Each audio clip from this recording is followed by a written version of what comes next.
मंडळी, आज मी आंबट गोड चटपटीत चवीची कैरीची लोणची बनवली. यालाच तुम्ही कैरीची भाजीही म्हणू शकता.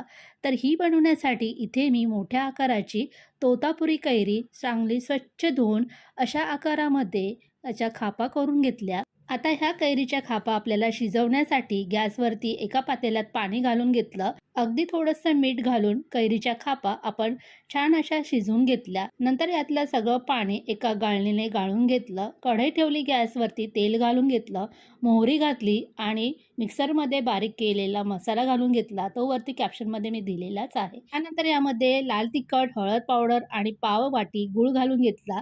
चवीपुरता मीठ घातलं, छान असं परतून घेतलं आणि शिजवलेली कैरी घालून घेतली.